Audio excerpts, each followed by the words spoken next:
there's a lot of haters out there on Carson Wentz. No, I'm not one. I am not one. This is not a bad quarterback.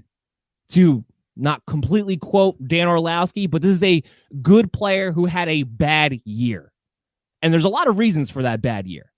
First of all, you put the entire offense on his shoulders. The guy was trying to press. He was trying to win games on every single throw that he put out there. And when you do that, you're going to be in situations that lead to a lot of turnovers. Not to mention, can we all agree now that Doug Pederson's a moron? That Doug Pederson's not the play caller. It was not his doing. It was Frank Reich why they won the Super Bowl. It was Frank Reich why that offense had any continuity, had any creativity to it whatsoever. And he goes back to Frank Reich and the Indianapolis Colts. What are your thoughts on Carson Wentz? And I'll go into more after you. First of all, I have to understand the Carson Wentz hate.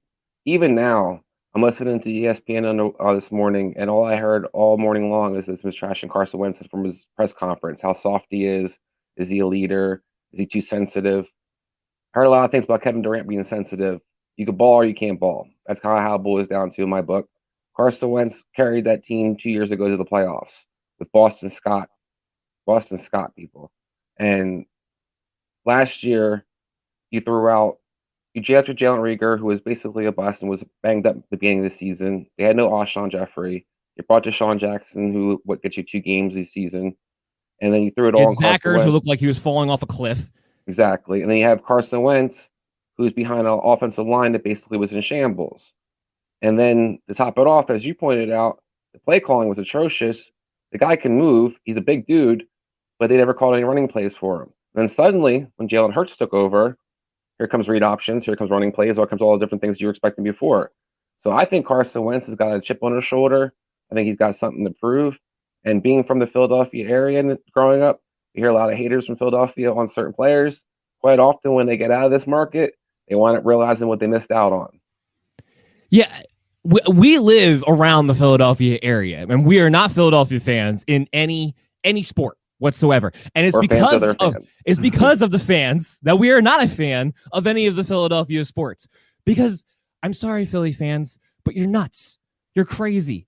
And look, you have a lot of passion. I'll give you that. You have a lot of passion, but you misplace the energy so much that you actually physically put pressure on these players. To your point, a lot of them succeed after they leave. There's a reason for that.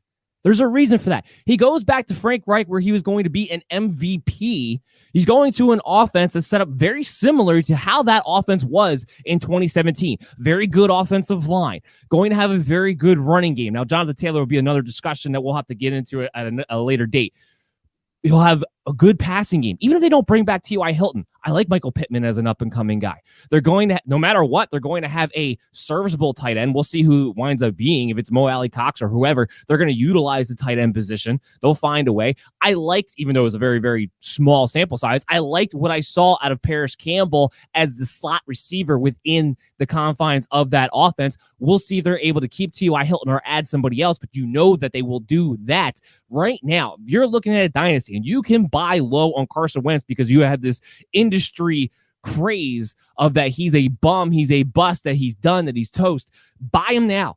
We're going to talk about quarterbacks that you're not going to have to draft for 2021 in a redraft, but are going to be valuable for you guys, or are going to be sleepers for you guys, or are going to be, at the very least, consistent streaming options for you guys. It's going to be Carson Wentz. His ceiling in this offense with Frank Reich coming back to the Colts is a QB6 or higher. That is his ceiling in this situation.